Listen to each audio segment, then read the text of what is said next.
नमस्ते सबैजनालाई जेठ 29 गते शुक्रबारको नेप्से अपडेटमा हजुरहरूलाई स्वागत छ। आज मार्केट 4.00 अङ्कले घटेको छ। 0.14% मार्केट आज घटेको छ। 2724.3 मा मार्केट क्लोज भएको छ। मार्केट घट्दै गर्दा 4 अर्ब प्लसको टर्नओभर आएको छ। एडभान्समा 92 वटा कम्पनीहरू बढेको छ भने डिक्लाइनमा 167 वटा कम्पनीहरू घटेको छ। अनचेन्जमा 12।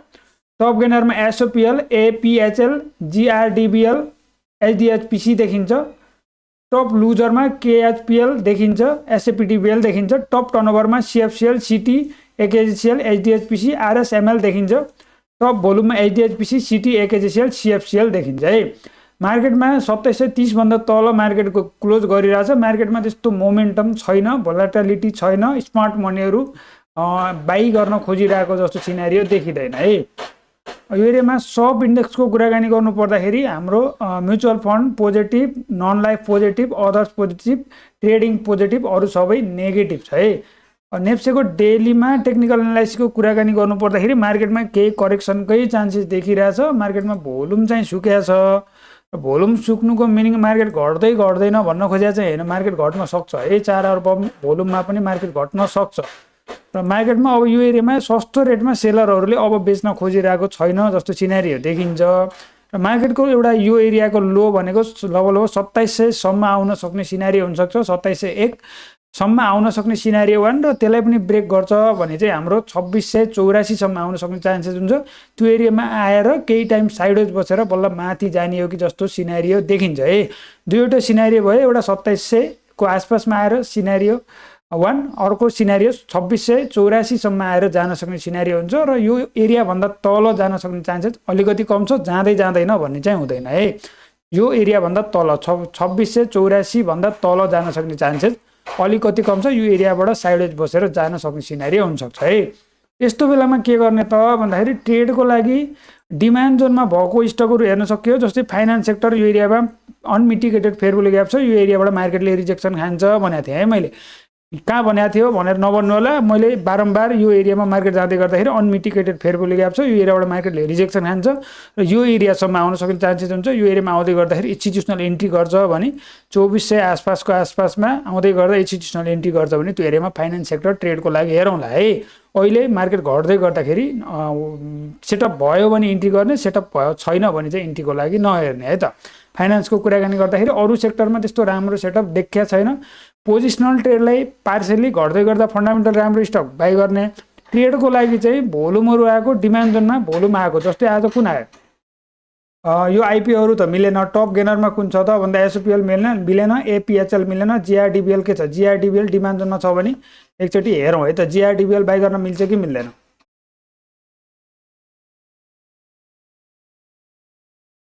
जीआरडीबीएल मा सेटअप ठिक छ है। ट्रेडको लागि जीआरडीबीएल करेक्सनमा बाई गर्न मिल्यो, तर टाइट स्टप लस राखेर ट्रेड मात्रै गर्न मिल्यो। हजुर प्रोफेसनल तरिकाले ट्रेड गर्न सक्नु भएको छ, ट्रेड मात्रै गर्नु भएको छ भने चाहिँ ट्रेडरले हेर्न मिल्यो। तर स्टप लस गर्न नसक्नेहरूले, स्टप लस गर्न सक्नेहरूले यसलाई वाच गर्न सक्नुहुन्छ। 1000 अलिकति तल आएको बेलामा है यही एरियामा बाई गर्न मिल्दैन। यो लास्ट मिनटमा बढाएको हुनसक्छ। एकचोटि लास्ट मिनटमा हो भने चाहिँ ट्र्याप हुन्छ। लास्ट आवरमा लास्ट मिनटमै होला सायद। लास्ट मिनटमा बढाएको रहेछ, भोलि जहाँको त्यही आउन सक्ने चान्सेस हुन्छ। यस्तोलाई हेर्न मिलेन है। लास्ट मिनटमा पोजिटिभ भएकोलाई पम्प एन्ड डम्प हुन्छ। हामीले कहिलेकाहीँ सेल गर्न पाइँदैन। यस्तो स्टकलाई वाच लिस्टको लागि नराख्ने। लास्ट मिनटमा बढाएकोलाई वाच लिस्टमा नराख्दा बेटर हुने भयो। अर्को चाहिँ कुन छ त भन्दा जीआरडीबीएल भयो भने एचडीएचपीसी। एचडीएचपीसीको के छ त? एचडीएचपीसी हेरौँ एकचोटि।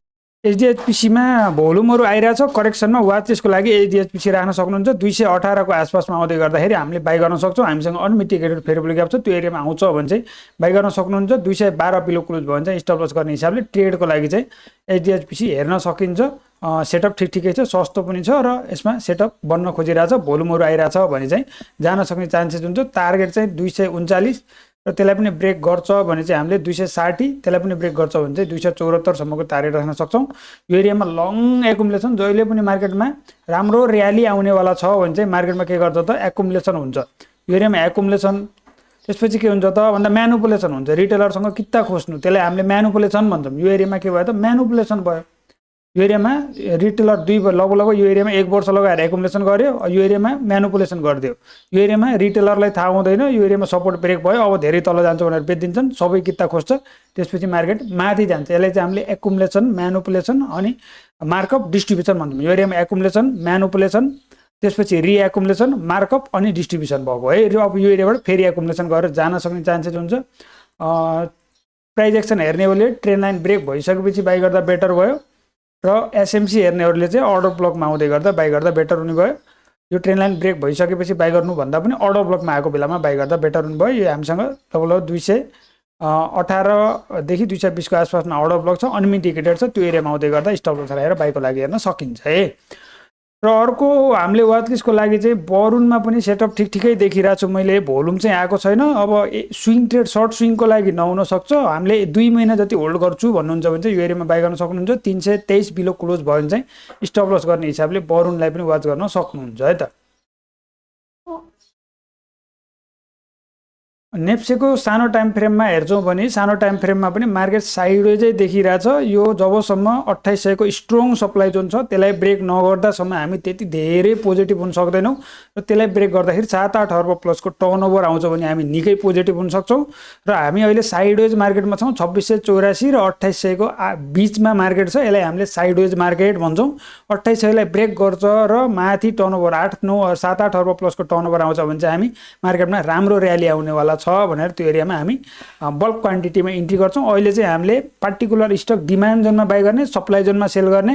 यो एरियामा हामीले बल्क क्वान्टिटीमा किन्ने, तर 20 रुपियाँ 30 रुपियाँ 40 रुपियाँ प्रफिट आयो भने चाहिँ त्यो एरियामा बुक गर्ने। त्यो तरिकाले गर्नुभयो भने चाहिँ मार्केटबाट कमाउन त्यति धेरै गाह्रो छैन। हामीसँग 20वटा 30वटा स्टकहरू छ, त्यसमध्ये बढ्दाखेरि 4-5वटा बढ्ला, घट्दा 4-5वटा घट्ला। त्यो गर्दाखेरि मार्केट बढ्दा पनि हाम्रो पोर्टफोलियो बढिरहेको हुँदैन, घट्दा पनि हाम्रो पोर्टफोलियो के हुन्छ त धेरै घटिरहेको हुन्छ। त्यही भएर हामीले के गर्ने त भन्दाखेरि एकचोटि सबै स्टकलाई फिल्टर गर्ने र 2-3टा क्वालिटी स्टकहरू राख्ने, अथवा सबै पोर्टफोलियोलाई एकचोटि जिरो गरिदिने।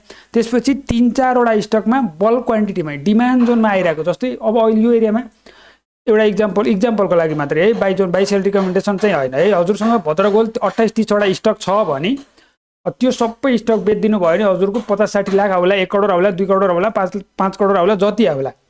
हामीले 4वटा स्टक मात्रै डिमान्ड जोनमा, यो लगभग डिमान्ड जोनमै छ है। यसलाई हामीले बाई गर्नको लागि 285 को आसपासमा बाईको लागि हेर्न सक्छौँ।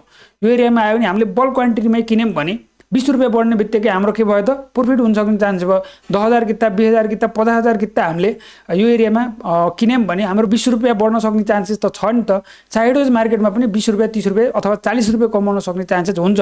त्यही भएर हामीले भद्रगोल पोर्टफोलियो पार्नुभन्दा पनि हामीले साइडवेज मार्केटमा 20 रुपियाँ 40 रुपियाँ 60 रुपियाँ त्यही टार्गेट राखेर हामीले बल्क क्वान्टिटीमै किन्यौँ भने चाहिँ त्यो तरिकाले चाहिँ कमाउन सकिन्छ र लसलाई पनि रिकभर गर्न सकिन्छ। त्यो स्ट्राटेजी अहिलेको मार्केटमा चाहिँ त्यो स्ट्राटेजी लगाउँदा बेटर हुन्छ जस्तो मलाई लाग्छ है। त्यो तरिकाले गर्नुभयो भने चाहिँ अलिकति बेटर हुन्छ। 28-30वटा स्टक राख्नु भएको छ, बढ्दाखेरि 4-5वटा बढ्ला, त्यो एरियामा घट्दाखेरि 4-5वटा घटिदिन्छ। पोर्टफोलियो के भयो त जहाँको त्यही हुने भयो कि मार्केट बढ्दा पनि पोर्टफोलियो जहाँको त्यही हुने भयो। त्यही भएर हामीले 3-4वटा क्वालिटी स्टक डिमान्ड जोनमा भएको क्याच गर्ने, बरु केही टाइम होल्ड गर्ने, टार्गेट धेरै नराख्ने, 20 रुपियाँ 40 रुपियाँ 60 रुपियाँ त्यस्तो टाइपको टार्गेट राख्ने। किनभने मार्केटै त्यस्तै छ अहिलेको मार्केटमा। हामीले जबसम्म 2800 को सप्लाई जोनलाई क्लियर कट ब्रेकआउट गरेर सस्टेन गर्दैन, टर्नओभरहरू राम्रो आउँदैन, यस्तो साइडवेज मार्केटमा हामीले 20 रुपियाँ 40 रुपियाँ 60 रुपियाँ नै कमाउने हो। त्यो तरिकाले गर्ने है। जस्तै म आफैले कसरी गरिरहेको छु भन्ने कुरा, डिमान्ड जोनमा आएको स्टकहरूलाई मैले भोल्युम आइरहेको छ भने चाहिँ छोडिरहेको छैन है। मैले फेसबुकमा पनि हालिदिएको थिएँ, अब ग्रुपमा चाहिँ हजुरहरूले धेरै स्टक दियो भन्नुहुन्छ भनेर मैले हाल्दैन। यो सिटी होटलको म आफै इन्ट्री गरेको थिएँ, म यो एरियामा इन्ट्री गरेको थिएँ। 400 बिलो बाई जोन हो, तर म 400 के आसपासमा इन्ट्री गरेको थिएँ। यो भनेको एक्सट्रिम डिमान्ड जोन है, अर्डर फ्लो हो यो एरियामा। यो एरिया भनेको एक्सट्रिम डिमान्ड जोन हो, यो एरियाबाट मार्केट फर्किन सक्ने चान्सेस हुन्छ। यो एरियामा आइसकेपछि यो एरियामा इन्स्टिट्युसनल टाइपको क्यान्डल बन्यो, दोस्रो क्यान्डल पोजिटिभ भएको छ। यो एरियामा ह्यामर क्यान्डल भ्यालिड भन्न पनि सक्नुहुन्छ, इन्स्टिट्युसनल क्यान्डल भ्यालिड भन्न पनि सकिन्छ है। बेस्ट बाई जोन चाहिँ हाम्रो 400 लगभग 475 बेस्ट बाई जोन थिएँ। म 400 को आसपासमा बाई गरेको थिएँ र 40 रुपियाँ मात्रै प्रफिट छ। मेरो खातामा आइसकेको छैन, मन्डे आउँछ, म यही एरियामा निस्किन सेटअप बिग्रियो भने चाहिँ म निस्किन सक्ने चान्सेस हुन्छ। यो एरियामा बल्क क्वान्टिटीमै किन्यो भने त प्रफिट भयो नि त। जस्तै अब अर्को स्टकमा इक्जाम्पलको लागि एचएचएल पनि बाईको लागि मैले फेसबुकमा चार्ट हालिदिएको थिएँ। बाई जोन पनि हालिदिएको थिएँ, चार्टहरू तपाईँहरूले हेर्न पनि सक्नुहुन्छ। 45 तिर बाई गर्न सक्नुहुन्छ भनेको थिएँ। एचएचएललाई 45 तिर लगभग कतितिर भन्दाखेरि 345 को आसपासमा बाई गर्न सक्नुहुन्छ भनेको थिएँ। 45 मै बाई गर्ने, बल्क क्वान्टिटीमै बाई गर्नेहरूलाई त अहिले पनि प्रफिट छ नि त। त्यही भएर मार्केटमा के गर्ने त भन्दाखेरि डिमान्ड जोनमा आएको स्टकहरूलाई बल्क क्वान्टिटीमै किनिदिने, 20 रुपियाँ 40 रुपियाँ 50 रुपियाँ 60 रुपियाँ त्यति नै टार्गेट राख्ने। बल्क क्वान्टिटीमै किनिदियो भने चाहिँ हाम्रो के हुन्छ त नो लस ग्यारेन्टी हुन्छ मार्केटमा। त्यो स्ट्राटेजी सबैभन्दा बेटर काम गर्छ साइडवेज मार्केटमा है। अप ट्रेन्डमा त जुनसुकै स्ट्राटेजीले काम गर्छ, साइडवेज मार्केटमा हामीले बल्क क्वान्टिटी डिमान्ड जोनमा बाई गर्ने अथवा डिमान्ड जोनको लिक्विडिटी लिएर क्विक फर्केको छ भने त्यो एरियामा बाई गर्ने। धेरै ठुलो टार्गेट नराख्ने, 20 रुपियाँ 40 रुपियाँ 60 रुपियाँ टार्गेट राख्ने। तर हामीले ब्रोकरको पैसाले बाई नगर्ने, आफ्नो क्यासले बाई गऱ्यो भने चाहिँ हामी के हुन्छ त प्रफिटै हुन सक्ने चान्सेस हुन्छ है। त्यो तरिकाले गर्नु होला है त।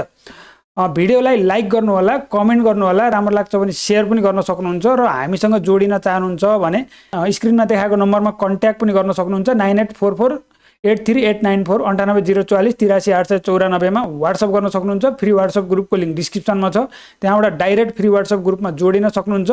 र अब हाम्रो चाहिँ फिजिकल क्लास चाहिँ सन्डेदेखि, अब आउने सन्डेदेखि यानि कि पर्सिदेखि चाहिँ फिजिकल क्लास हुँदैछ। Basic to advance smart money कन्सेप्टको क्लास हुँदैछ। फिजिकल क्लास चाहिँ 8 बजेदेखि 9 बजे बिहान र साँझ 5 बजेदेखि 6 बजेसम्म साँझ, र अनलाइन क्लास चाहिँ 8 देखि 9 को छ। त्यो क्लासको लागि इन्ट्रेस्टेड हुनुहुन्छ भने चाहिँ हजुरले यो नम्बरमा कन्ट्याक्ट गर्न सक्नुहुन्छ। मार्केट साइडवेज हुँदा पनि हामीले कमाउने स्ट्राटेजी पनि सिकाउँछौँ र मार्केट लिडर स्टकहरू कसरी पत्ता लगाउने त्यो कुराहरू कहानीहरू सिकाउँछौँ। सुपर पर्फर्मर स्टकहरू कसरी पत्ता लगाउने त्यो सिकाउँछौँ। र एकदम बिगिनरको लागि पनि basic to advance smart money कन्सेप्टको यो क्लास लिइसकेपछि हजुरहरूले मार्केटको बारेमा कसैलाई केही पनि सोध्न पर्दैन। जहाँ हल्ला भइरहेछ, जस्तै अस्ति म कुनै एउटा मिटिङमा गइरहेको थिएँ, त्यहाँ एकेजिसिएलको यति धेरै कुरा भइरहेको थियो, म आफैलाई पनि यो किनौ जस्तो पारिदियो कि। तर पछि आएर मैले घरमा आएर चार्ट हेरेँ, चार्टमा डिस्ट्रिब्युसन छ, सबै कुरा चार्टमा देखिन्छ। हल्लाको पछि चाहिँ लाग्दैनौँ हामी। चार्टमा मार्केटमा के भइरहेछ, इन्स्टिट्युसनलले बाई गरिरहेछ, सेल गरिरहेछ, सबै कुरा देखिन्छ। जहिले पनि एकुमुलेसन हुँदा साइलेन्टली एकुमुलेसन हुन्छ। जहिले पनि अपरेटरले किन्दाखेरि कोही पनि हल्ला आउँदैन, यो मैले किन्दैछु भन्दैन। जहिले पनि डिस्ट्रिब्युसनको बेलामा हल्ला आउँछ। अहिले एकेजिसिएलको हल्ला छ, मिनिङ डिस्ट्रिब्युसनको लागि हल्ला गरिरहेको हुन्छ है। त्यो मार्केट साइकोलोजीमा पढ्छौँ हामीले। 0 टु हिरो लेभलको क्लास लिएर आएको छौँ। लगभग 25 दिन प्लसको क्लास हुन्छ, 1 महिना जतिको क्लास हुन्छ। फिजिकलमा 1 दिनको फन्डामेन्टल एनालाइसिस क्लास पनि हुन्छ। त्यसमा सन्दीप सरले फन्डामेन्टल एनालाइसिस सिकाउनुहुन्छ। Basic to advance smart money कन्सेप्टको चाहिँ म आफैले दिन्छु। त्यो क्लासको लागि इन्ट्रेस्टेड हुनुहुन्छ भने चाहिँ स्क्रिनमा देखाएको नम्बरमा व्हाट्सएप गर्न सक्नुहुन्छ है त। आजलाई यति नै भने। भिडियोलाई लाइक गर्नु होला, कमेन्ट गर्नु होला, राम्रो लाग्छ भने सेयर पनि गर्न सक्नुहुन्छ र युट्युब च्यानललाई सब्स्क्राइब गर्नु होला। कमेन्टमा केही पनि लेख्ने कुरा पाउनु भएन भने आफ्नो स्टकको नाम लेखिदिनु होला। त्यो लेखिदिनु भयो भने चाहिँ हामीलाई रेगुलर भिडियो बनाउन हौसला मिल्नेछ। र आजलाई यति नै भने। Thank you.